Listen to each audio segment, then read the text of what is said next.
ಶ್ರೀ ಗುರುಭ್ಯೋ ನಮಃ. ಹರಿ ಓಂ. ಓಂ ನಮಃ ಸೂರ್ಯಃ ಪಿತಾಮಹೋ ವ್ಯಾಸಃ ವಸಿಷ್ಠೋ ತ್ರಿಪರಾಶರಃ ಕಶ್ಯಪೋ ನಾರದೋ ಗಾರ್ಗ್ಯಃ ಮರೀಚಿರ್ಮುನಿರಂಗಿರಾಃ ಲೋಮಶಃ ಪೌಲಶಶ್ಚೈವ ಚವನೋ ಜವನೋ ಭೃಗುಃ ಶೌನಕೋಷ್ಟಾದಶಶ್ಚೇತಿ ಜ್ಯೋತಿಷ್ಶಾಸ್ತ್ರಪ್ರವರ್ತಕಾಃ. ನಮೋ ಋಷಿಭ್ಯಃ ನಮೋ ಮಹದ್ಭ್ಯಃ. ಪ್ರಿಯ ವೀಕ್ಷಕರೇ, ಭಗವಂತ ಶುಭವನ್ನು ಉಂಟು ಮಾಡಲಿ. ಆತ್ಮೀಯರೇ, ತಮ್ಮೆಲ್ಲರಿಗೂ ಕೂಡ ಯುಗಾದಿ ಹಬ್ಬದ ಶುಭಾಶಯಗಳು. ನೋಡಿ, ಬಹಳ ಮುಖ್ಯವಾಗಿ ನೂತನವಾದಂಥ ಸಂವತ್ಸರ ಆರಂಭ ಆಗ್ತಾ ಇದೆ, ಪರಾಭವ ಸಂವತ್ಸರ. ಈ ಸಂವತ್ಸರದಲ್ಲಿ ಮಕರ ರಾಶಿಯವರಿಗೆ ಹೇಗಿದೆ? ಯಾಕಂದರೆ ಮಕರ ರಾಶಿಯವರು ಬಹಳ ಮುಖ್ಯವಾಗಿ ಕಷ್ಟ ನಷ್ಟ ಸಮಸ್ಯೆಗಳಿಂದ ಹೊರಗಡೆ ಸ್ವಲ್ಪ ಬರ್ತಾ ಇದ್ದೀರಿ. ಇಂತಹ ಒಂದು ಪರಿಸ್ಥಿತಿಯಲ್ಲಿ ಹೇಗಿದೆ ಎಂಬುದನ್ನು ಗಮನಿಸೋಣ. ನೋಡಿ, ಉತ್ತರಾಷಾಢ ನಕ್ಷತ್ರ ಹಾಗೆ 2, 3, 4ನೇ ಪಾದ, ಇನ್ನು ಧನಿಷ್ಠ ನಕ್ಷತ್ರ 1, 2ನೇ ಪಾದ, ಹಾಗೆ ಶ್ರವಣ ನಕ್ಷತ್ರ 1, 2, 3, 4ನೇ ಪಾದ. ವಿಡಿಯೋ ಮುಗಿವರೆಗೂ ಕೂಡ ನೀವು ನೋಡ್ತಾ ಇರಿ. ಇನ್ನು ನೋಡಿ, ವಿಶೇಷವಾಗಿ ಬೋ ಜ ಜಿ ಶಿ ಶು ಶೇ ಶೋ ಗ ಗಿ ಹೇಳುವಂಥದ್ದು ಮಕರ ರಾಶಿಗೆ ಬರುತ್ತೆ. ಹಾಗೆ ಶುಭವಾದಂಥ ವಾರ ಬುಧವಾರ, ಶುಕ್ರವಾರ, ಶನಿವಾರ ಶುಭವಾದಂಥ ವಾರ. ಇನ್ನು ವಜ್ರ ಪಚ್ಚೆ ನೀಲ ಹೇಳುವಂಥದ್ದು ಶುಭವಾದಂಥ ರತ್ನಗಳು. ಯಾವುದರ ಮೇಲೆ? ಈ ಒಂದು ರಾಶಿ ಮೇಲೆ ರತ್ನಗಳು.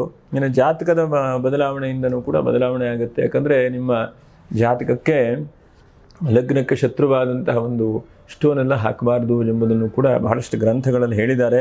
ಇದೇ ನಿಖರವಾದ್ದು ಹೇಳುವಂಥದ್ದಲ್ಲ. 1, 10, 19, 28 ಒಂದು ಹಂತಕ್ಕೆ ಶುಭವಾದಂಥ ಸಂಖ್ಯೆ ಎಂಬುದನ್ನು ಕೂಡ ನಾವು ಗಮನಿಸಬಹುದು. ಇನ್ನು ಕಂದಾಯ ಫಲಗಳು ಏನಿದೆ ಎಂಬುದನ್ನು ಗಮನಿಸೋಣ. ನೋಡಿ, 2 ಆದಾಯ ಹಾಗೆ 8 ಖರ್ಚು. ಈ ವರ್ಷದಲ್ಲಿ ಖರ್ಚಿನ ವ್ಯವಸ್ಥೆ ಬಹಳ ಜಾಸ್ತಿ ಇದೆ ಎಂಬುದಾಯಿತು. ಹಾಗೆ ಆರೋಗ್ಯ 6 ಆರೋಗ್ಯ, 4 ಅನಾರೋಗ್ಯ. ಹಾಗೆ ರಾಜಪೂಜೆ 4, ರಾಜಕೋಪ 2. ಹಾಗೆ ಸುಖ ಹೇಳುವಂಥದ್ದು 6, ದುಃಖ ಹೇಳುವಂಥದ್ದು 3. ಹೀಗೆಲ್ಲ ಒಂದು ಹಂತಕ್ಕೆ ದುಃಖಗಳೆಲ್ಲ ಒಂದು ಹಂತಕ್ಕೆ ಸುಖ ಸ್ವಲ್ಪ ಜಾಸ್ತಿ ಇದೆ, ದುಃಖ ಕಡಿಮೆ ಇದೆ. ಮಕರ ರಾಶಿಯವರ ಗ್ರಹಸ್ಥಿತಿ ಹೇಗಿದೆ ಎಂಬುದನ್ನು ಕೂಡ ನಾವು ಗಮನಿಸ್ತಾ ಹೋದರೆ, ನೋಡಿ, ಆರಂಭದ ದಿವಸದಲ್ಲಿ 2ನೇ ರಾಶಿಯಲ್ಲಿ ರಾಹು ಇರುತ್ತಾನೆ. ಆ ರಾಹು 12ನೇ ತಿಂಗಳು 5ನೇ ತಾರೀಕಿಗೆ ಪುನಃ ಮತ್ತೆ ನಿಮ್ಮ ರಾಶಿಗೆ ರಾಹು ಬರುತ್ತಾನೆ. ಇನ್ನು ತೃತೀಯ ರಾಶಿಯ ಶನೇಶ್ವರನು ತೃತೀಯ ರಾಶಿಯಲ್ಲಿದ್ದಾನೆ. ಹಾಗಾಗಿ 7.5 ಶನಿಯನ್ನು ಕೂಡ ನಿಮಗೆ ಕಾಣಿಸೋದಿಲ್ಲ ಅಲ್ವಾ? ಯಾಕಂದರೆ ಮೀನ ರಾಶಿಯಲ್ಲಿರುವಂಥ ಶನೇಶ್ವರನು ನಿಮಗೆ ಹಿಂದಿನ ಕಷ್ಟ, ಹಿಂದಿನ ಸಮಸ್ಯೆ ಎಲ್ಲ ನೋಡಲಿಕ್ಕೆ ಹೋದರೆ ಇವಾಗ ಎಷ್ಟೋ ಬಹಳ ಉತ್ತಮವಾದಂಥ ಸ್ಥಿತಿಯಾಗಿದೆ. ಇನ್ನು ಚತುರ್ಥ ಪಂಚಮ ರಾಶಿಯಲ್ಲಿ ಯಾರಿಲ್ಲ, ಷಷ್ಠ ರಾಶಿಯ ಗುರು. ಷಷ್ಠ ರಾಶಿ ಗುರು ಅನ್ನಂತಕ್ಕೆ ಶತ್ರುಗಳನ್ನೆಲ್ಲ ನಾಶ ಮಾಡಬಹುದು, ಆದರೆ ಅಷ್ಟೊಂದು ಬಲವಂತನಲ್ಲ. ಅದೇ 1/6/26ಕ್ಕೆ ಸಪ್ತಮ ರಾಶಿಗೆ ಹೋಗ್ತಾನೆ. ಸಪ್ತಮ ರಾಶಿ ಅಂತಂದರೆ ಕೇಂದ್ರ ರಾಶಿ ಉಚ್ಚವಾದಂಥ ಸ್ಥಾನಕ್ಕೆ. ಹಾಗಾಗಿ ಇದು ಜಾಕ್ಪಾಟ್ ನಿಮಗೆ. ಗುರುವು ಕರ್ಕ ರಾಶಿಗೆ ಹೋಗ್ತಾನ. ಕರ್ಕ ರಾಶಿಯಲ್ಲಿ ಇದ್ದರೆ ನಿಮಗೆ ಬಹಳ ಜಾಕ್ಪಾಟು. ಎಲ್ಲ ವಿಷಯದಲ್ಲೂ ಬಹಳಷ್ಟು ಬದಲಾವಣೆ. ಇನ್ನು 31/12ಕ್ಕೆ ಮತ್ತು ಪುನಃ ಅಷ್ಟಮಕ್ಕೆ ಹೋಗಿಬಿಡ್ತಾನೆ. ನೋಡಿ, ಇದೊಂದು 3-4 ತಿಂಗಳು ಸ್ವಲ್ಪ ಕಿರಿಕಿರಿ ಬರಬಹುದು ನಿಮಗೆ. ಹಾಗಾಗಿ 1/6/2026ರಿಂದ 12ನೇ ತಿಂಗಳವರೆಗೂ 7, 8, 9, 10, 11, 12 6 ತಿಂಗಳ ಕಾಲ ಗುರು ಬಹಳ ಒಳ್ಳೆಯ ರೀತಿಯಾದಂಥ ಫಲಗಳನ್ನು ಕೊಡ್ತಾನೆ. ಸಪ್ತಮ ರಾಶಿಯಲ್ಲಿ ಗುರು ಬಹಳ ಶುಭವಾದಂಥ ಫಲಗಳನ್ನು ಕೊಡ್ತಾನೆ. ಶನೇಶ್ವರನು ಸ್ವಲ್ಪ ವಕ್ರವಾಗ್ತಾನೆ. ಅದೊಂಚೂರು ಗಮನ ಇರಬೇಕು. ಯಾವಾಗ? ಅದು ಕೂಡ 7ನೇ ತಿಂಗಳಲ್ಲಿ ಸ್ವಲ್ಪ ವಕ್ರವಾಗ್ತಾನೆ. ಆವಾಗ ಒಂಚೂರು ಕಿರಿಕಿರಿ ಬರಬಹುದೇನೋ. ಯಾಕಂದರೆ ತೃತೀಯ ಶನೇಶ್ವರನು ಬಹಳ ಒಳ್ಳೆಯವನು. ಹೀಗೆಲ್ಲ ಇದೆ. ನೋಡೋಣ ಗ್ರಹಸ್ಥಿತಿ ಏನೇನು ಓವರಾಲ್ ಆಗಿ ಏನಾಗಬಹುದು. ಒಂದಂತಕ್ಕೆ ಖರ್ಚು ಈ ವರ್ಷದ ಜಾಸ್ತಿ ಎಂಬುದನ್ನು ಕೂಡ ಹೇಳಿದರು. ಹಾಗಾಗಿ ಆದಾಯದ ಮೂಲಗಳನ್ನು ಜಾಸ್ತಿ ಹುಡುಕ್ತಾ ಹೋಗಬೇಕು. ಇನ್ವೆಸ್ಟ್ಮೆಂಟ್ ಮಾಡುವಂತಹ ಪ್ರಯತ್ನಗಳನ್ನು ಕೂಡ ಜಾಸ್ತಿ ಮಾಡಬೇಕು. ಹಾಗೆ ಖರ್ಚಿನ ವ್ಯವಸ್ಥೆಗಳಿಗೆ ಕಡಿವಾಣವನ್ನು ಹಾಕ್ತಾ ಬರಬೇಕು. ವಿಪರೀತ ಆದಂಥ ಖರ್ಚು, ವಿಪರೀತ ಆದಂತಹ ಎಲ್ಲಿ ಹೋದರೂ ಕೂಡ ಖರ್ಚನ್ನು ಜಾಸ್ತಿ ಮಾಡ್ತಾ ಇದ್ದರೆ ಎಷ್ಟಾಗುತ್ತೋ ಅಷ್ಟು ಖರ್ಚನ್ನು ಕಡಿಮೆ ಮಾಡ್ತಾ ಬರಬೇಕು ಜೀವನದಲ್ಲಿ. ಯಾಕಂದರೆ ಏನಾಗ್ತಾ ಇದೆ, ಆದಾಯಗಳು ಸ್ವಲ್ಪ ಕಡಿಮೆ ಇರುವ ಮಾತ್ರದಿಂದ ನೋಡಿ, ಆದಾಯಗಳು 2 ಆದಾಯ ಇದೆ, 8 ಖರ್ಚು. ಅವಾಗೇನು ಮಾಡಬೇಕು ನಾವು? ಈ ವರ್ಷದಲ್ಲೇ ಫಸ್ಟ್ ನಮ್ಮ ಬಜೆಟನ್ನು ಮಾಡ್ಕೊಂಬಿಡಬೇಕು. ಈ ವರ್ಷದಲ್ಲಿ ಎಷ್ಟಾಗುತ್ತೋ ಅಷ್ಟು ಕಡಿಮೆ ಖರ್ಚನ್ನು ಮಾಡುವಂಥ ಪ್ರಯತ್ನ ಮಾಡ್ತೇನೆ. ಯಾಕಂದರೆ ಗೃಹಸ್ಥಿತಿ ಮೂಲಕವಾಗಿ ಹೇಳಿದ್ರು ಖರ್ಚು ಜಾಸ್ತಿ ಆಗ್ತಾ ಇದೆಯಪ್ಪ ಎಂಬುದನ್ನು ಕೂಡ ಹೇಳಿದ್ರು. ಹಾಗಾಗಿ ಖರ್ಚನ್ನು ಕಡಿಮೆ ಮಾಡಿಕೊಳ್ಳಿ, ಆದಾಯವನ್ನು ಜಾಸ್ತಿ ಆಗುವಂತಹ ಪ್ರಯತ್ನಗಳನ್ನು ಕೂಡ ನಾವು ಪ್ಲ್ಯಾನ್ ಮಾಡಬಹುದು ಎಂಬುದನ್ನು ಕೂಡ ಹೇಳ್ತಾ, ಹಾಗೆ 2ನೇದಾಗಿ ಬಹಳ ಮುಖ್ಯವಾಗಿ ಏನೇನು ಶುಭವಾದಂಥ ಫಲಗಳು. ನೋಡಿ, ಗುರು ಸಪ್ತಮ ರಾಶಿಗೆ ಹೋದ ಮೇಲೆ ಒಂದು ವಿವಾಹಾದಿ ಮಂಗಲ ಕಾರ್ಯಗಳನ್ನು ಮಾಡ್ತಾನೆ. ಇದು ಬಹಳ ಮುಖ್ಯವಾಗಿ ಗಮನಿಸಬೇಕು. ಯಾರ್ಯಾರಿಗೆ ಮದುವೆ ಆಗಲಿಲ್ವೋ ಅಂಥವ್ರು ಚಿಂತೆ ಬಿಟ್ಟುಬಿಡಿ, ಪ್ರಯತ್ನ ಮಾಡ್ತಾ ಬನ್ನಿ, ಮದುವೆ ಆಗುತ್ತೆ, ಮದುವೆಗೆ ಅವಕಾಶಗಳಿದೆ. ಹಾಗೆ 2ನೇದಾಗಿ ಏನಾದರೂ ಮಂಗಲ ಕಾರ್ಯಗಳು ನಡೆಯುವಂತಹದ್ದು, ಮನೆಯ ಸತ್ಯನಾರಾಯಣ ಸ್ವಾಮಿ ಪೂಜೆಯೋ, ಗಣಪತಿ ಹೋಮವೋ, ಅಥವಾ ದೇವಸ್ಥಾನಗಳಿಗೆ ಹೋಗಿ ಭಗವಂತನ ದರ್ಶನ ಮಾಡುವಂಥದ್ದು, ಅಥವಾ ಯೋಗ ಧ್ಯಾನವನ್ನು ಮಾಡುವಂಥದ್ದು, ಹೀಗೆ ಮನಸ್ಸಿಗೆ ಬೇಕಾದಂಥ ಎಲ್ಲ ಕೆಲಸಗಳನ್ನು ಕೂಡ ಆ ಭಗವಂತನು ಗ್ರಹಿಸ್ತಾನೆ. ಅದು ಯಾವುದು? ಸಮಾಧಾನದ ಮೂಲಕವಾಗಿ. ಬೇರೆ ಯಾವುದೇ ಭಗವಂತ ಕೊಡೋದಿಲ್ಲ. ಸಪ್ತಮ ರಾಶಿಗೆ ಹೋದಾಗ ವಿವಾಹಾದಿ ಮಂಗಲ ಕಾರ್ಯಗಳು, ಧಾರ್ಮಿಕವಾದಂಥ ವೃತ್ತಿ ಪ್ರವೃತ್ತಿ ಎರಡೂ ಆಗುವಂಥದ್ದು. ವೃತ್ತಿ ಬೇರೆ, ಪ್ರವೃತ್ತಿ ಬೇರೆ, ಎರಡು ಬೇರೆ ಬೇರೆ ಇದೆ. ಹಾಗಾಗಿ ವೃತ್ತಿಯೂ ಆಗುವಂಥದ್ದು, ಪ್ರವೃತ್ತಿಯೂ ಆಗುವಂಥ ಒಂದು ಪರಿಸ್ಥಿತಿ ಇದೆ. ಅದು ಒಳ್ಳೆಯದು. ಮತ್ತು ಪಾಠ ಪ್ರವಚನ ಮಾಡುವಂಥ ವ್ಯಕ್ತಿಗಳಿಗೆ ಹೆಚ್ಚಿನದಾದಂಥ ಗೌರವಗಳು, ಸನ್ಮಾನಗಳು, ಮತ್ತು ದೇವಸ್ಥಾನದಲ್ಲಿ ಯಾರ್ಯಾರು ಧಾರ್ಮಿಕವಾದಂಥ ಕೆಲಸ ಕಾರ್ಯಗಳನ್ನು ಮಾಡ್ತಾ ಇರ್ತಾರೋ ಅಂಥವರಿಗೆ ಭಾಳಷ್ಟು ಶುಭವಾದಂಥ ಫಲಗಳನ್ನು ಕೂಡ ಕಾಣಬಹುದು. ಮತ್ತು ಯಾವುದೋ ಒಂದು ಸೈಟ್ ತೆಗೆದುಕೊಳ್ಬೇಕು, ಮನೆ ತೆಗೆದುಕೊಳ್ಬೇಕು, ಅಥವಾ ಮನೆಗೇನೋ ಪೇಂಟಿಂಗ್ ಮಾಡಿಸ್ಬೇಕು, ಹೀಗೆ ಏನೇನೋ ನಾನಾ ವಿಧವಾದಂಥ ಕನಸುಗಳು ಕೂಡ ಸ್ವಲ್ಪ ನೆರವೇರುವಂಥ ಸಾಧ್ಯತೆಗಳು. ನೋಡಿ, ಜಂಜಾಟದಿಂದ ನೀವು ಬಹಳಷ್ಟು ಹೊರಗಡೆ ಬಂದಿದ್ದೀರಿ. ಮುಂಚೆ ಹೋಲಿಸ್ಲಿಕ್ಕೆ ಹೋದರೆ ಬಹಳಷ್ಟು ರೀತಿಯಾದಂಥ ಜಂಜಾಟದಿಂದ ಹೊರಗಡೆ ಬಂದಿದ್ದೀರಿ ನೀವು, ಅಲ್ವಾ? ಬಂದಿದ್ದೀರೋ ಇಲ್ಲೋ ನೋಡಿ, ಯೋಚನೆ ಮಾಡಿ, ನೀವು ಬಂದಿದ್ದೀರಿ ನೀವು.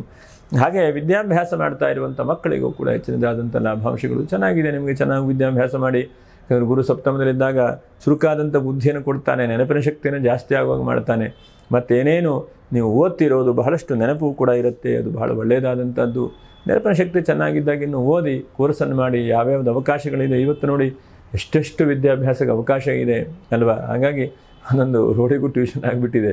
ಆ ಟ್ಯೂಷನನ್ನು ಕಡಿಮೆ ಮಾಡ್ತಾ, ನೆನಪು ಶಕ್ತಿಯನ್ನು ಜಾಸ್ತಿ ಮಾಡ್ತಾ, ಏಕಸಂಧಿಗ್ರಾಹಿ ಎಂಬುದನ್ನು ಹೇಳ್ತಾರೆ. ಏಕಸಂಧಿಗ್ರಾಹಿ ಅಂದ್ರೇನು? ಒಂದೇ ಸಲ ಹೇಳಿದ್ರೆ ಜ್ಞಾಪಕ ಇರಬೇಕು, ಒಂದೇ ಸಲ ಇದ್ದರೆ ಅದನ್ನು ಕೇಳ್ಕೊಳ್ಬೇಕು. ಈ ಕಡೆ ಕಿವಿಯನ್ನು ಕೇಳಿ ಈ ಕಡೆ ಕಿವಿಯನ್ನು ಬಿಡುವಂಥದ್ದಲ್ಲ. ಏಕಸಂಧಿಗ್ರಾಹಿಗಳಾಗಬೇಕು. ಒಂದು ಸಲ ಗುರು ಒಂದು ಬೋರ್ಡ್ ಮೇಲೆ ಮಾಡಿ ತೋರಿಸಿದ್ರೆ, ಅಥವಾ ಒಂದು ಹೇಳಿದ್ರೆ ಶಿಷ್ಯನಾದಂಥವನು ಅದನ್ನು ಸ್ವೀಕಾರ ಮಾಡಬೇಕು. ತಲೆ ಅಷ್ಟು ಶಾರ್ಪ್ ಇರಬೇಕು. ಹಾಗಾಗಿ ಅದು ಶಾರ್ಪ್ ಎಷ್ಟು ಮಾಡ್ತಿರೋದು ಬಹಳ ಒಳ್ಳೆಯದು. ಶಾರ್ಪ್ ಆಗಬೇಕು ಅಂತಂದರೆ ಬೆಳಗ್ಗೆ ಬೇಗನೆ ಹೇಳಬೇಕು, ನೀವು ಯೋಗ ಧ್ಯಾನವನ್ನು ಮಾಡಬೇಕು. ಅದರ ಜೊತೆಗೆ ಚೆನ್ನಾಗಿ ನಿಯಮಿತವಾದಂಥ ಅನ್ನಾಹಾರಗಳನ್ನು ಸ್ವೀಕಾರ ಮಾಡ್ತಾ, ಬೇಡದೇ ಇದ್ದ ವಿಷಯನ ತಲೆಯಿಂದ ಹೊರಗಡೆ ಹಾಕ್ಕೊಳ್ಬೇಕು. ಇದು ಬಹಳ ಮುಖ್ಯವಾಗಿ. ಇಷ್ಟು ಮಾಡಿದ್ರೆ ಏಕಸಂಧಿಗ್ರಾಹಿಗಳಾಗ್ತಾರೆ. ಹಿಂದಿನ ಕಾಲದಲ್ಲಿ ಗುರುಕುಲ ಪದ್ಧತಿ ಇತ್ತು, ಈಗೆಲ್ಲ ಕಡಿಮೆ ಆಗ್ತಾ ಇದೆ, ಎಷ್ಟೊಂದು ಮುಚ್ಚು ಹೋಗಿಬಿಟ್ಟಿದೆ ಅಲ್ವಾ?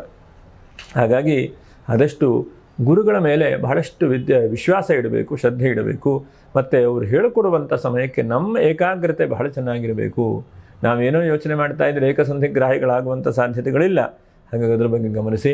ಇನ್ನು ಬಹಳ ಮುಖ್ಯವಾಗಿ ಗಮನಿಸುವಂಥದ್ದು ಆರೋಗ್ಯ ವಿಷಯ. ಆರೋಗ್ಯದಲ್ಲಿ ಸ್ವಲ್ಪ ಕಿರಿಕಿರಿ ಬರಬಹುದು ಅನಿಸುತ್ತೆ. ಯಾಕೆ ಅಂತಂದರೆ ನೋಡಿ, ರಾಶಿಗೆ ರಾಹು ಕೂಡ ಬರ್ತಾನೆ. ಸ್ವಲ್ಪ ಉಸಿರಾಟಕ್ಕೆ, ಸ್ವಲ್ಪ ಹಾರ್ಟಲ್ಲಿ ಸ್ವಲ್ಪ ಸಣ್ಣ ಪುಟ್ಟ ರಕ್ತ ಸಂಚಾರದಲ್ಲಿ ಸಣ್ಣ ಪುಟ್ಟ ಸಮಸ್ಯೆಗಳು ಬರುವಂಥದ್ದು, ಇದ್ದಕ್ಕಿದ್ದ ಹಾಗೆ ತಲೆನೋವು ಬರುವಂಥದ್ದು, ಶೀಘ್ರವಾದಂಥ ಕೋಪ ಹೇಗೆ ಬರುತ್ತಪ್ಪ ಅಂತಂದರೆ ಶೀಘ್ರವಾದಂಥ ಕೋಪ ತಾಪಗಳು ಬರುವಂಥದ್ದು, ಇದ್ದಕ್ಕಿದ್ದ ಹಾಗೆ ಸಿಟ್ಟು ಜಾಸ್ತಿ ಆಗುವಂಥದ್ದು, ಎಲ್ಲರ ಮೇಲೂ ಬರೀ ರೇಗುವಂತಹ ಪ್ರಯತ್ನಗಳು ಹೀಗೆಲ್ಲ ಆಗ್ತದೆ. ಹಾಗಾಗಿ ನೀವು ನಿಮ್ಮನ್ನು ಹತೋಟಿಯಲ್ಲಿ ಇಟ್ಕೊಳ್ಳುವಂಥ ಪ್ರಯತ್ನ ಮಾಡಬೇಕು ಈ ವರ್ಷದಲ್ಲಿ. ಮತ್ತು ಒಂದು ಹಂತಕ್ಕೆ ಸಾಲ ಇದೆ ಹಿಂದೆ, ಆದರೆ ಸಾಲಕ್ಕೆ ಸ್ವಲ್ಪ ತೀರಿಸುವಂಥ ಪ್ರಯತ್ನಗಳು ಕೂಡ ಇದೆ. ಸಪ್ತಮಕ್ಕೆ ಗುರು ಪರಿವರ್ತನೆ ಆದಾಗ ನೋಡಿ, ಸಾಲ ತೀರಿಸುವಂಥ ಅವಕಾಶಗಳು ಬಹಳಷ್ಟು ಮಟ್ಟಿಗೆ ಬರುತ್ತೆ. ಅಥವಾ ಎಲ್ಲೋ ಒಂದು ಕಡೆಗೆ ಪರ್ಸೆಂಟೇಜ್ ಜಾಸ್ತಿ ಇದೆ ಅಂದರೆ ಕಡಿಮೆ ಪರ್ಸೆಂಟೇಜ್ ಸಾಲ ಸಿಗುವಂಥ ಚಾನ್ಸಸ್ಸು ಹೀಗೆಲ್ಲ ಬರುತ್ತೆ. ಅದರಲ್ಲಿ ಬಿಡಬೇಡಿ, ಪ್ರಯತ್ನ ಮಾಡ್ತಾ ಇರಿ. ಎಷ್ಟೋ ಸಲ ನಾವು ಪ್ರಯತ್ನವನ್ನೇ ಮಾಡೋದಿಲ್ಲ. ಪ್ರಯತ್ನ ಮಾಡಿಲ್ಲ ಅಂದರೆ ಫಲ ಇಲ್ತಾನೆ ಸಿಗಲಿಕ್ಕೆ ಸಾಧ್ಯ ಇದೆ. ಹುಡುಕಬೇಕು. ಅದರಲ್ಲಿ ಯಾವ ಥರ ಹುಡುಕಬೇಕು ಅಂತಂದರೆ, ಎಲ್ಲಿ 1-2% ಕಡಿಮೆ ಆಗುತ್ತೆ ನ್ಯಾಷನಲ್ ಬ್ಯಾಂಕಲ್ಲಿ ಅಂಥೇಳಿ ಅರ್ಜೆಂಟಿಗೆ ಸಾಲ ತೆಗೆದುಕೊಂಡ್ಬಿಟ್ಟಿರ್ತೀರಿ. ಆದರೆ ಕೊನೆಗೆ ಅಂಥ ಅವಕಾಶಗಳಿದ್ದಾವೆ. ಸಮಯ ಸಿಕ್ಕಿದಾಗ ಅದರ ಬಗ್ಗೆ ಪ್ರಯತ್ನ ಮಾಡಬೇಕು. ಒಂದು ಸಲ ಯೋಚನೆ ಮಾಡಿ, ನಾನು ಇವತ್ತಿಷ್ಟು ಸಾಲ ತೆಗೆದುಕೊಂಡಿದ್ದೇನೆ, ಇದೆಲ್ಲ ಸಾಲ ಯಾವಾಗ ತೀರಿಸಲಿಕ್ಕೆ ಸಾಧ್ಯ ಆಗುತ್ತೆ ಎಂಬುದನ್ನು ಒಂದು ಸಲ ಆದರೂ ಪ್ರಯತ್ನ ಮಾಡಿದ್ದೀರಾ? ಖಂಡಿತವಾಗೂ ಪ್ರಯತ್ನ ಮಾಡಲಿಲ್ಲ. ಪ್ರಯತ್ನ ಆಡುವಂಥದ್ದನ್ನು ಶತಪ್ರಯತ್ನ ಮಾಡಬೇಕು ಮನುಷ್ಯ. ಆ ಶತಪ್ರಯತ್ನವನ್ನು ಏನೂ ಕೂಡ ನೀವು ಮಾಡಿಲ್ಲ. ಹಾಗಾಗಿ ಆ ಪ್ರಯತ್ನ ಮಾಡುವಂಥದ್ದನ್ನು ಕೂಡ ಮಾಡಿ. ನೀವು ಬಹಳಷ್ಟು ಜನ ಯೋಚನೆ ಮಾಡ್ತಾ ಇರ್ತೀರಿ, ಈ ಯುಗಾದಿ ಅನಂತರದಲ್ಲಿ ಏನಾದರೂ ಒಂದು ಪ್ಲ್ಯಾನ್ ಮಾಡಬಹುದಾ, ಅಥವಾ ಏನಾದರೂ ಕೆಲಸ ಕಾರ್ಯಗಳನ್ನು ಆರಂಭ ಮಾಡಬಹುದಾ ಎಂಬುದನ್ನು ನೋಡ್ತಾ ಹೋದರೆ ನೋಡಿ, 1/6/2026 ಆ ಸಮಯದ ಅನಂತರದಲ್ಲಿ ಗುರು ಸಪ್ತಮ ರಾಶಿಗೆ ಹೋಗ್ತಾನೆ. ಸಪ್ತಮ ರಾಶಿ ಗುರುವಿನ ಪರಿವರ್ತನೆ ಹೇಳುವಂಥದ್ದು ಏನಿದೆಯಲ್ವಾ, ನಿಮ್ಮನ್ನು ರಾಶಿ ನೋಡಲ್ಪಡ್ತಾನೆ. ಹಾಗಾಗಿ ಬೇರೆ ಬೇರೆ ರೀತಿಯಾದಂತಹ ಜನರ ವಿಶ್ವಾಸ ಆಗುವಂಥದ್ದು, ಜನರ ಪರಿಚಯ ಆಗುವಂಥದ್ದು, ಬೇರೆ ಬೇರೆ ಬಿಸ್ನೆಸ್ ಬಗ್ಗೆ ನಿಮಗೆ ತಿಳುವಳಿಕೆ ಬರುವಂಥದ್ದು, ಮತ್ತು ಹೂಡಿಕೆ ಮಾಡುವಂಥ ಮನಸ್ಥಿತಿ ಬರುವಂಥದ್ದು. ಹಾಗಾಗಿ ಬಹುಮುಖವಾದಂಥ ಪ್ರತಿಭೆ ಉಳ್ಳಂಥವರು ಮಕರ ರಾಶಿಯವರು. ಒಂದೇ ಪ್ರತಿಭೆ ಅಂತಿಲ್ಲ, ಅಥವಾ ಒಂದೇ ರೀತಿಯಾದಂಥ ಅವಕಾಶಗಳು ಹೇಳುವಂಥದ್ದಿಲ್ಲ. ಬಹುಮುಖವಾದಂಥ ಪ್ರತಿಭೆ ಇರುವಂತಹ ವ್ಯಕ್ತಿಗಳಾದ್ದರಿಂದ ನೀವು ಬಹಳ ಮುಖ್ಯವಾಗಿ ಎಷ್ಟು ಸಾಧ್ಯ ಆಗುತ್ತೋ ಅಷ್ಟು ಒಳ್ಳೆಯ ರೀತಿಯಾಗಿ ಕೆಲಸ ಕಾರ್ಯಗಳನ್ನು ಪ್ಲ್ಯಾನ್ ಮಾಡಿ. ಯಾಕಂದರೆ ಸಣ್ಣ ಬಿಸ್ನೆಸ್ ಮಾಡ್ತಾ ಇದ್ದಾರೆ, ಸ್ವಲ್ಪ ದೊಡ್ಡದಾಗಿ ಮಾಡುವಂಥದ್ದು, ಅಥವಾ ಒಬ್ಬನು ಸ್ಟಾಪ್ ಇಟ್ಕೊಂಡಿದ್ದೀನಿ ಇನ್ನೊಬ್ಬರು ಇಟ್ಕೊಡುವಂಥದ್ದು. ಹಾಗೆ ಮುಂದುವರೆದು ಎಷ್ಟೆಷ್ಟು ಸಾಧ್ಯ ಆಗುತ್ತೋ ಅಷ್ಟು ಒಳ್ಳೆ ರೀತಿಯಾದಂಥ ಪ್ರಯತ್ನವನ್ನು ಮಾಡಿ ಅದು ಕೇವಲ ನೋಡಿ 6ರಿಂದ 7ನೇ ತಿಂಗಳ 8ನೇ ತಿಂಗಳ 9, 10, 11, 12 6 ತಿಂಗಳ ಕಾಲ ಮಾತ್ರ ಇರುತ್ತೆ. 6 ತಿಂಗಳ ಕಾಲ ನೀವು ಬಹಳ ಮುಖ್ಯವಾಗಿ ಫೋಕಸ್ಸನ್ನು ಎಲ್ಲಿ ಮಾಡಬೇಕು, ಬಿಸ್ನೆಸ್ ಕಡೆಗೆ ಫೋಕಸ್ ಮಾಡಬೇಕು ಅಥವಾ ವೃತ್ತಿ ಕಡೆಗೆ ಫೋಕಸ್ ಮಾಡಬೇಕು. ಗುರು ಸಪ್ತಮಕ್ಕೆ ಹೋದಾಗ ವಿವಾಹಾದಿ ಮಂಗಲ ಕಾರ್ಯದ ಬಗ್ಗೆ ಪ್ರಯತ್ನ ಮಾಡಬೇಕು. ಮತ್ತು ಹಿಂದೆ ಯಾವುದೋ ಒಂದು ಕಾನೂನಿನ ತೊಡಕು, ಕೋರ್ಟು ಕಚೇರಿಯಲ್ಲಿ ಏನೋ ಒಂದು ಕಿರಿಕಿರಿ ಆಗಿತ್ತು ಅಂತಂದರೆ ಅದನ್ನೆಲ್ಲ ಈ ಸಮಯದಲ್ಲಿ ಇತ್ಯರ್ಥ ಮಾಡುವಂಥ ಪ್ರಯತ್ನ ಮಾಡಬೇಕು. ಅಥವಾ ನಿಮ್ಮ ಕುಟುಂಬದಲ್ಲೇ ಏನು ಅಣ್ಣ ತಮ್ಮಂದರಲ್ಲಿ ಸ್ವಲ್ಪ ಕಿರಿಕಿರಿ ಇದೆ, ಅವರು ಜಮೀನು ಕೊಡಬೇಕು ಅಂತ ಹೇಳ್ತಾರೆ, ಇವರು ಜಮೀನು ಕೊಡೋದು ಬೇಡ ಅಂತ ಹೇಳ್ತಾರೆ. ಇಂಥ ಒಂದೆಲ್ಲ ಪರಿಸ್ಥಿತಿ ಇದ್ದಾಗ ನೀವೇನಪ್ಪ ಅಂದರೆ ಎಷ್ಟು ಸಾಧ್ಯ ಆಗುತ್ತೋ ಆದಷ್ಟು ನೀವು ವೈಯಕ್ತಿಕವಾಗಿ ಇಂಥ ಸಮಯದಲ್ಲಿ ನೀವು ಕೂತ್ಕೊಂಡು ಮಾತಾಡುವಂಥದ್ದು, ಬಗೆಹರಿಸ್ಕೊಳ್ಳುವಂಥದ್ದು, ಮಧ್ಯವರ್ತಿಗಳ ಮೂಲಕವಾಗಿ ಮಾಡುವಂಥ ಪ್ರಯತ್ನ ಮಾಡಬೇಕು. ಹಾಗೆ ಮಾಡಿದಾಗ ಅನುಕೂಲ ಆಗುತ್ತೆ. ನೋಡಿ ಎಷ್ಟೆಷ್ಟು ಜನಕ್ಕೆ ಈ ವರ್ಷದಲ್ಲಿ ಬಹಳ ಒಳ್ಳೆಯದು ಅಂತಂದರೆ, ಒಂದು ಭೂಮಿ ವ್ಯಾಪಾರ ವ್ಯವಹಾರ ಮಾಡೋವರಿಗೆ ಸಪ್ತಮದಲ್ಲಿ ಗುರು ಹೋಗಿರ್ತಾನೆ ನೋಡೋದು ಬಹಳ ಒಳ್ಳೆಯದು. ಎರಡನೇದಾಗಿ ತಾಮ್ರ, ಬೆಳ್ಳಿ, ಬಂಗಾರ. ನಿಮಗೆ ಗೊತ್ತಿದೆ ಇವತ್ತಿನ ಬೆಳ್ಳಿ ಬಂಗಾರದ ರೇಟ್ ಎಷ್ಟು ಜಾಸ್ತಿ ಆಗಿದೆ ಎಂಬುದನ್ನು ಕೂಡ. ಅದು ಇನ್ನೂ ಜಾಸ್ತಿ ಆಗ್ತಾ ಹೋಗ್ತದೆ ಬಿಟ್ಟರೆ ಅದೇನೋ ಕಡಿಮೆ ಆಗುತ್ತೆ ಹೇಳುವಂಥದ್ದಿಲ್ಲ. ಹಾಗಾಗಿ ಹೆಚ್ಚಿನದಾಗಿ ಬೆಳ್ಳಿ ಬಂಗಾರ ವ್ಯಾಪಾರ ವ್ಯವಹಾರ ಮಾಡಿದ್ರು ಒಂದು ಹಂತಕ್ಕೆ ಖುಷಿ, ಒಂದು ಹಂತಕ್ಕೆ ದುಃಖ ಎರಡನ್ನೂ ಕೂಡ ಇದೆ. ಜಾಸ್ತಿ ಆದ ತಕ್ಷಣ ಜನ ಬರೋದಿಲ್ಲ ಅಂತೇಳಿ ದುಃಖ ಇರಬಹುದು, ಆದರೆ ಅದಕ್ಕೆ ಬೆಲೆ ಹೂಡಿಕೆಯೂ ಕೂಡ ಜಾಸ್ತಿ ಆಗುವಂಥ ಸಾಧ್ಯತೆಗಳಿದೆ. ಹಾಗೆ ಮೂರನೇದಾಗಿ ನೀರಿನ ವ್ಯಾಪಾರ ವ್ಯವಹಾರ ಬಹಳ ಮುಖ್ಯವಾಗಿ ಗಮನಿಸಬೇಕು. ನೀರಿನ ವ್ಯಾಪಾರ ವ್ಯವಹಾರ ಯಾರ್ಯಾರು ಮಾಡ್ತಾ ಇದ್ದೀರೋ ಅಂಥವರಿಗೆ ಹೆಚ್ಚಿನದಾದಂಥ ಪ್ಲ್ಯಾನು, ಅವಕಾಶಗಳು ಎಲ್ಲ ಒಳ್ಳೆ ರೀತಿಯಾಗಿ ನಡೆಯುವಂಥ ಸಾಧ್ಯತೆಗಳಿದೆ. ಏನು ಚಿಂತೆ ಮಾಡ್ತಾ ಕೂತ್ಕೊಳ್ಳುವಂಥದ್ದು ಬೇಡ. ಎಷ್ಟೆಷ್ಟು ಸಾಧ್ಯ ಆಗುತ್ತೋ ಅಷ್ಟು ಮುಂದೆ ಹೋಗುವಂಥ ಪ್ರಯತ್ನಗಳನ್ನು ಮಾಡಿ ಅದರಿಂದ ಬಹಳ ಒಳ್ಳೆಯದಾಗ್ತದೆ. ಇನ್ನು 4ನೇದಾಗಿ ಬಹಳ ಮುಖ್ಯವಾಗಿ ಈವೆಂಟ್ ಮ್ಯಾನೇಜ್ಮೆಂಟ್ ಯಾರ್ಯಾರು ಮಾಡ್ತಾ ಇದ್ರು, ಮದುವೆ ಮಾಡಿಸುವಂಥದ್ದು ಅಥವಾ ಅಲಂಕಾರಿಕವಾದಂಥ ದ್ರವ್ಯಗಳನ್ನು ಮಾಡುವಂಥದ್ದು, ಕ್ಯಾಟ್ರಿಂಗ್ ಮಾಡ್ತಾ ಇರುವಂಥದ್ದು ಭಾಳ ಜನ ಇದ್ದೀರಿ. ಮಕರ ರಾಶಿಯವರು ಮೃಗಶ್ಚನಕ್ರೋ ಮೃಗರೋ ಮೃಗಾಸ್ಯಾದು ಕುಂಭಮೀನು ನಿಜನಾಮ ವಾಚ್ಯೋ ಎಂಬುದಾಗಿ ಗ್ರಂಥಗಳಲ್ಲಿ ಹೇಳ್ತಾರೆ. ಒಂಥರ ಪಟ್ಟು ಹಿಡಿದು ಬಿಡದೇ ಇರುವಂಥ ಜನ. ಕೆಲಸ ಆಗಬೇಕು ಅಂದರೆ ಖಂಡಿತವಾಗುವ ಕೆಲಸ ಆಗಬೇಕು, ಅದಿಲ್ಲ ಅಂದರೆ ಬಿಡುವಂಥ ಜನ ಅಲ್ಲ ನೀವು. ಎಷ್ಟೇ ಕಷ್ಟ, ಎಷ್ಟೇ ಸಮಸ್ಯೆ ಏನೇ ಬಂದರೂ ಬಿಡುವಂಥ ಜನ ಅಲ್ಲ. ಹಾಗಾಗಿ ಇಂಥ ಕಷ್ಟ ನಷ್ಟಗಳು ಸಮಸ್ಯೆಗಳನ್ನೆಲ್ಲ ನೀವು ಬಿಡಲಿಕ್ಕೆ ಸಾಧ್ಯ ಇಲ್ಲ. ಹಾಗಾಗಿ ಏನೇ ಇದ್ದರೂ ಕೂಡ ಕಚ್ಚಿ ಹಿಡ್ಕೊಂಡಿದ್ದೀರಿ, ಅದರಿಂದ ಹೊರಗಡೆ ಬರ್ತೀರಿ, ಅಂತ ಕೆಲಸದಿಂದ ಗೆಲ್ತೀರಿ ಎಂಬುದನ್ನು ಕೂಡ ಹೇಳಬಹುದು. ಹಾಗೆ ಈವೆಂಟ್ ಮ್ಯಾನೇಜ್ಮೆಂಟು, ಅಡುಗೆ ಕ್ಯಾಟ್ರಿಂಗು, ಧಾರ್ಮಿಕ ಕ್ಷೇತ್ರದಲ್ಲಿರುವಂಥ ವ್ಯಕ್ತಿಗಳಿಗೂ ಕೂಡ ಈ ವರ್ಷದಲ್ಲಿ ಬಹಳ ಶುಭವಾಗಬಹುದು. ಮತ್ತು ಕೆಲವೊಂದಷ್ಟು ವ್ರತ ತಿರುಗಾಟವೂ ಕೂಡ ಆಗಬಹುದು. ಗುರು ಅಷ್ಟಮಕ್ಕೆ ಹೋದಾಗ ಬಹಳ ಮುಖ್ಯವಾಗಿ ಗಮನಿಸಿಕೊಳ್ಬೇಕು. ಯಾವಾಗ 12ನೇ ತಿಂಗಳ ಅನಂತರದಲ್ಲಿ ವ್ರತ ತಿರುಗಾಟ ಆ ಕಡೆ ಈ ಕಡೆ ಹೋಗುವಂಥದ್ದು, ಸುಮ್ಮನೆ ಇನ್ವೆಸ್ಟ್ಮೆಂಟ್ ಮಾಡಿ ರಿಟರ್ನ್ ಬರದೇ ಇರುವಂತಹ ತೊಂದರೆಗಳು ಕೂಡ ಬರುವಂಥ ಸಾಧ್ಯತೆಗಳಿದೆ. ಹಾಗಾಗಿ 6ನೇ ತಿಂಗಳಿಂದ 12ನೇ ತಿಂಗಳು ಏನು ಟೈಮ್ ಇದೆಯಲ್ವಾ, ಟೈಮ್ ಫ್ರೇಮ್ ಮಾಡ್ಕೊಂಬಿಡಿ. ಆ ಸಮಯದಲ್ಲಿ ಎಲ್ಲವನ್ನು ಕೂಡ ಕೆಲಸ ಕಾರ್ಯ ಮಾಡ್ತೇನೆ, ಅಥವಾ ವಿದೇಶ ಪ್ರಯಾಣ ಇದೆ, ಅಥವಾ ಬಿಸ್ನೆಸ್ ಇನ್ವೆಸ್ಟ್ಮೆಂಟ್ ಮಾಡಬೇಕು, ಇದನ್ನೆಲ್ಲ ಆ ಸಮಯದಲ್ಲಿ ಮಾಡಿಕೊಳ್ಳಿ ಬಹಳ ಒಳ್ಳೆಯದಾಗ್ತದೆ. ಹಾಗೆ ಒಂದು 5-6 ಜಾಗ್ರತೆ. 1ನೇದು ಜಾಗ್ರತೆ ನಿಮ್ಮ ಆರೋಗ್ಯದ ಬಗ್ಗೆ ಜಾಗ್ರತೆ. ಮತ್ತು ಹಿಂದೆ ಬಹಳಷ್ಟು ಕಷ್ಟಪಟ್ಟು ನೀವು ಮುಂದೆ ಬಂದಿದ್ದೀರಿ ಅಲ್ವಾ, ಜೀವನದಲ್ಲಿ ಎಷ್ಟೋ ಹೊಡೆತವನ್ನು ತಿಂದೆ ಮುಂದೆ ಬಂದಿದ್ದೀರಿ. ಹಾಗಾಗಿ ಮತ್ತೆ ತೊಂದರೆಗೆ ಸಿಲುಕಿ ಹಾಕಲಿಕ್ಕೆ ಹೋಗಬೇಡಿ. 3ನೇದಾಗಿ ಎಲ್ಲರನ್ನೂ ಪ್ರೀತಿಸ್ತಾ ಇದ್ದೀರಿ, ಎಲ್ಲರನ್ನೂ ಗೌರವಿಸ್ತಾ ಇದ್ದೀರಿ. ಆದರೆ ಇತ್ತೀಚಿನ ದಿವಸದಲ್ಲಿ ಯಾಕೋ ಒಂಟಿತನ ಹೇಳುವಂಥದ್ದು ಕಾಡ್ತಾ ಇದೆ, ಒಂಟಿಯಾಗಿದ್ದೀರಿ ಅಲ್ವಾ. ಹಗಲು ಕಾಣಿಸುವ ಹಾಗಾಗಿದೆ, ಹಗಲು ಕನಸು ಎಂಬುದನ್ನು ಕೂಡ ಹೇಳ್ತಾರೆ ಅಲ್ವಾ, ಹಾಗಾಗಿದೆ. ಅದನ್ನೆಲ್ಲ ಬಿಟ್ಟುಬಿಡಿ. ಪ್ರಾಕ್ಟಿಕಲಾಗಿ ಏನಾಗುತ್ತೆ ಅಷ್ಟೇ ಯೋಚನೆ ಮಾಡ್ತಾ ಹೋಗಿ. ಹಾಗೆ 4ನೇದಾಗಿ ನೀವು ನಿಮಗೆ ಎಷ್ಟು ಅನ್ವಯವಾಗುತ್ತೆ, ನಿಮ್ಮ ಕೈಯಲ್ಲಿ ಎಷ್ಟು ಮಾಡಲಿಕ್ಕೆ ಸಾಧ್ಯ ಆಗುತ್ತೆ. ಅದಕ್ಕೆ ನೋಡಿ ಬ್ಯಾಂಕ್ ಅವರು ನಿಮ್ಮ ಇನ್ಕಮ್ ಟ್ಯಾಕ್ಸ್ ನೋಡಿ ಸಾಲ ಕೊಡ್ತಾರಲ್ವ, ನೀವು ಕೇಳಿದಷ್ಟೆಲ್ಲ ಸಾಲ ಕೊಡೋದಿಲ್ಲ. ಹಾಗಾಗಿ ಹಾಸಿಗೆ ಇದ್ದೆಷ್ಟು ಕಾಲು ಚಾಚು. ಸಣ್ಣದಾಗಿ ಒಂದು ಉದ್ಯಮವನ್ನು ಶುರು ಮಾಡಿ ಮೇಲಕ್ಕೆ ಹೋಗುವಂಥ ಪ್ರಯತ್ನವನ್ನು ಮಾಡಿ. ಒಂದೇ ಸಲ ದೊಡ್ಡದಾಗಿ ಸಪ್ತಮಕ್ಕೆ ಗುರು ಬಂದ ಮೇಲೆ ಚೆನ್ನಾಗಿದೆ ಅಂತ ಅಂದ್ಕೊಂಡೆ, ಹಾಗಾಗಿ ಎಷ್ಟೋ ದುಡ್ಡು ಹಾಕಿಬಿಟ್ಟೆ ಕಳ್ಕೊಂಡೆ ಹೇಳುವಂಥದ್ದು ಬೇಡ. ಏನೇ ಇದ್ದರೂ ಹಂತವಾಗಿ ಪ್ರಯತ್ನ ಮಾಡಿ. ಹಂತದಲ್ಲೇ ಹೆಚ್ಚಿನದಾದಂಥ ಅವಕಾಶಗಳು, ಒಳ್ಳೆ ರೀತಿಯಾದಂಥ ಫಲಗಳಿದೆ. ನಾವು ಹಂತವಾಗಿ ಬೆಳೀಲಿಕ್ಕೆ ಪ್ರಯತ್ನವನ್ನು ಮಾಡಬೇಕು. ಹಾಗೆ ಬಹಳ ಮುಖ್ಯವಾಗಿ ಕಂಟಕಗಳು ಯಾವ್ಯಾವ ವಿಷಯದಲ್ಲಿ ಇದೆಯಪ್ಪ ಅಂತಂದರೆ, 1ನೇದಾಗಿ ನಿಮ್ಮ ಕಂಠದ ವ್ಯವಸ್ಥೆಯಲ್ಲಿ ಏನೋ ಸಣ್ಣ ಪುಟ್ಟ ಸಮಸ್ಯೆಗಳು ಬರುವಂಥ ಸಾಧ್ಯತೆಗಳು, ಮೂಳೆ ವಿಷಯದಲ್ಲಿ ಸ್ವಲ್ಪ ಸಾಧ್ಯತೆಗಳು, ಮತ್ತು ಉಸಿರಾಟಕ್ಕೆ ಇದಿಷ್ಟು ನಿಮ್ಮ ಆರೋಗ್ಯದಲ್ಲಿ ಕಂಟಕ ಅಂತಲೂ ಸ್ವಲ್ಪ ಜಾಗ್ರತೆಯನ್ನು ಕೂಡ ವಹಿಸ್ಕೊಳ್ಳಿ ಎಂಬುದನ್ನು ಕೂಡ ನಾವು ಹೇಳಬಹುದು. ಓವರಾಲ್ ಆಗಿ ನೀವು ಮಕರ ರಾಶಿಯವರಿಗೆ ಸ್ವಲ್ಪ ಖರ್ಚು ಜಾಸ್ತಿ ಆದರೂ ಕೂಡ ಆದಾಯ ಮೂಲಗಳಂಕ ಜಾಸ್ತಿ ಆಗುತ್ತೆ. ಯಾಕಂದರೆ ಅದನ್ನು ನಿಮಗೆ ಭಗವಂತ ಅವಕಾಶ ಕೊಡ್ತಾನೆ. ಬೆಳೆಸ್ಕೊಳ್ಳುವಂಥದ್ದು, ಯೋಚನೆ ಮಾಡೋದು ನಿಮಗೆ ಬಿಟ್ಟಿರುವಂಥದ್ದು.